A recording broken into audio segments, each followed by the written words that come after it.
Beleza, sextando, vamos lá, continuando o cronograma de aulas. Olha, seguinte, a página 346 e a página 347, que é exercício, eu vou fazer o seguinte. Vocês vão fazer, vão deixar aí, tá? E aí, posteriormente, eu vou esperar o próximo exercício, né? Para eu fazer uma videoconferência com vocês só de uma vez, tá bom? Então, na próxima videoconferência eu vou corrigir a página 346, a página 347 e o próximo exercício que vem aí nas outras páginas aí, tá? Eu vou deixar juntar esses dois exercícios para eu poder fazer a videoconferência só de uma vez, tá bom? Para ficar bem melhor, para a gente já cercar todas as dúvidas, tá bom? Então faça esse exercício aí que eu mandei vocês fazerem e deixem aí guardado. Eu quero que vocês coloquem na página 348, tá? Página 348, que é as águas oceânicas, tá ok? Então vamos lá. A página 348 é o seguinte: a gente vai falar sobre as águas oceânicas. Ah, tio, mas não é óbvio as águas serem do oceano? Não. Tem áreas de rios, tem águas de rios, tá? Tem águas de marés pequenas, tem águas de lagos, né? Tem vários tipos de águas. A gente vai falar agora sobre as águas oceânicas, tá bom? Então vamos lá. Eu quero que vocês peguem a sua caneta para vocês marcarem algumas coisas aí. Começando lá na página 348, está escrito assim: cobrindo a maior parte da superfície do nosso planeta, as águas oceânicas abrigam grande diversidade de animais. Gente, até hoje, os biólogos marinhos eles não catalogaram todos os animais marinhos que tem, que existem no oceano, tá? Para você ver a tamanha diversidade de animais marinhos aquáticos que tem, tá? De vez em quando aparece um aí novo, um animal marinho novo aí, um animal aquático novo, tá bom? Vamos lá. Continuando no segundo parágrafo. As águas oceânicas apresentam diferentes características em virtude de dois fatores: a salinidade e a temperatura. Eu quero que vocês grifem, eu acho que está destacado aí, mas eu quero que vocês grifem aí. Então, as águas oceânicas elas dependem de dois fatores: salinidade e temperatura.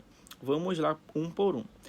No próximo parágrafo, gente, eu quero que vocês coloquem assim, onde está escrito assim: o sal encontrado, eu quero que vocês coloquem uma chave e coloquem do lado, é a formação do sal. Eu queria, esse parágrafo responde a seguinte pergunta, que eu fazia também quando era criança. Eu perguntava assim: pai, mas por que quando eu vou tomar banho, quando a gente ia para Salinas, quando a gente vai para Salinas, é Juruteu, por que a água é salgada e lá em Mosqueiro é doce, né? Por que a água daqui, a água de Salinas é salgada e por que a água de Mosqueiro é doce? Pelo simples fato do seguinte: a água de Salinas é água proveniente do Oceano Atlântico, é águas oceânicas. Aquela região de Salinas, a Juruteua, são águas oceânicas, tá? Então o sal, ele vem em mais abundância. A água de Mosqueiro já é proveniente de águas de rios, água doce, né? A água doce, quando a gente fala água doce, não é aquela água que tu vai sentir a doçura na tua boca. É a água que não tem gosto, tá? Aquela água que não tem tanto teor de salinidade. Quando eu falo assim, água que não tem gosto, é óbvio, né? Que a água não tem gosto mesmo. Mas assim, é aquela água que tu não sente a salinidade na tua boca. Tranquilo? Então vamos lá. Esse parágrafo agora é o porquê é salgado. Da onde vem esse sal? Vamos lá. O sal encontrado nessas águas se originou da acumulação e da decomposição de rochas. Gente, grifa esse parágrafo. Gente, esse sal que a gente sente em Salinas, quando a gente vai tomar banho em Juruteua, ele é proveniente de rochas que se decomporam no fundo do oceano há milhões de anos e vem se decompondo, tá? Então esse sal é proveniente disso, tá? Dessas rochas que se decomporam no fundo do oceano, tá bom? Então grifa esse parágrafo aí. Vamos lá, continuando.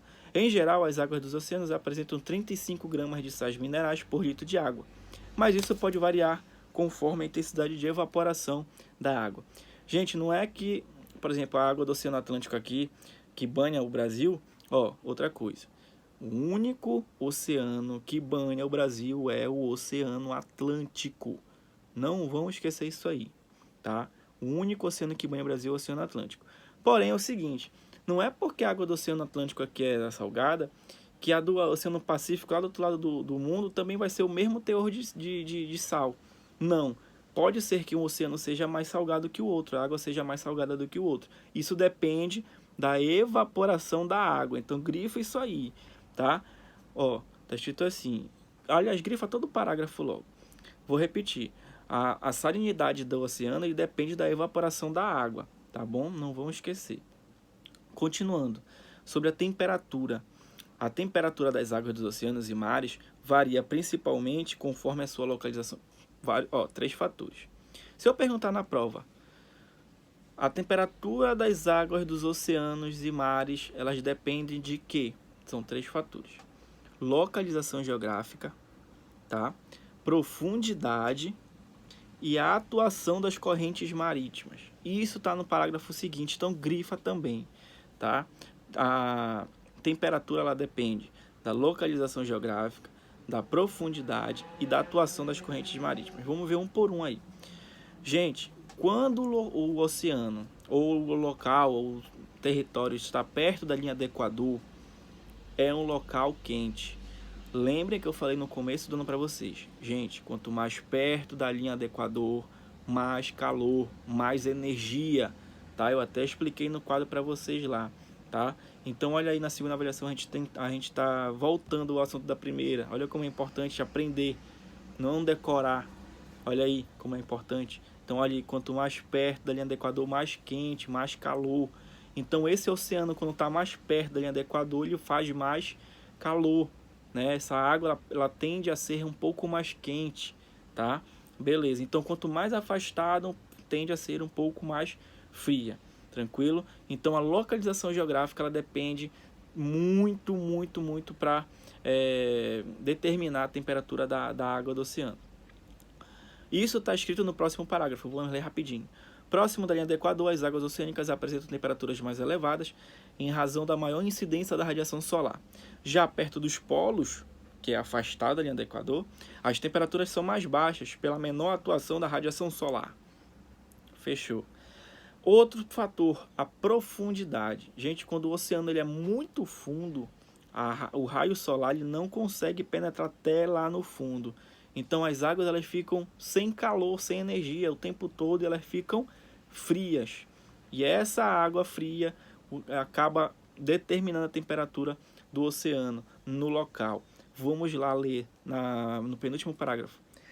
Partindo de determinada profundidade, as águas oceânicas tornam-se mais densas e frias, pois os raios solares não atingem a área abaixo de 250 metros. Gente, 250 metros a água ela não chega. Não chega. O sol. Desculpa. O sol ele não chega, tá? A partir de 250 metros de profundidade. Agora tu pensa, 250 metros de profundidade. É muito fundo, é muita água. Então, quanto mais... Coloca aí no teu livro uma observação. Quanto mais fundo for o oceano, mais as águas tendem a ser com menos temperatura. Anotou? Beleza. Se não anotou, volta o vídeo e anota. Anota, isso aí que é importante. Outra coisa, gente, as correntes marítimas. Vamos lá, último parágrafo. As correntes marítimas elas se formam em consequência das massas de água com temperatura e salinidade semelhantes. Estas se deslocam nos oceanos, por baixo dos oceanos, tá? E podem ser quentes, se originadas próximas à linha do Equador, como eu falei, e frias se formadas nas zonas polares, exercendo intensa influência nos climas das regiões por onde passam. Eu costumo falar que os oceanos eles são rios dentro dos oceanos. Tem uma que vai ajudar, eu sempre falo isso. Tem uma parte do Procurando Nemo, o filme Procurando Nemo, que o pai do Nemo ele tá com a Dory lá e ele tá esperando passar uma corrente marítima para ele pegar a carona da corrente marítima e ir mais rápido. Aquela corrente marítima que passa é assim mesmo que forma. Tá? Elas são consequências da temperatura da água semelhante com a salinidade. E aí elas são fluxos rápidos de água que passam embaixo do oceano. Vamos dizer assim, são fluxos rápidos de água que passam embaixo do oceano. São as correntes marítimas, só para você ficar com a ideia bacana aí de correntes marítimas, tá? Então, ó, hoje a gente falou sobre as águas oceânicas, tá? Bem explicadinho, com calma, sem pressa, na página 348. Eu vou repetir. Quando se juntar com outro exercício que já vai vir, tá? A gente vai fazer uma videoconferência para poder cercar todas as dúvidas aí com relação a esse capítulo, tá ok?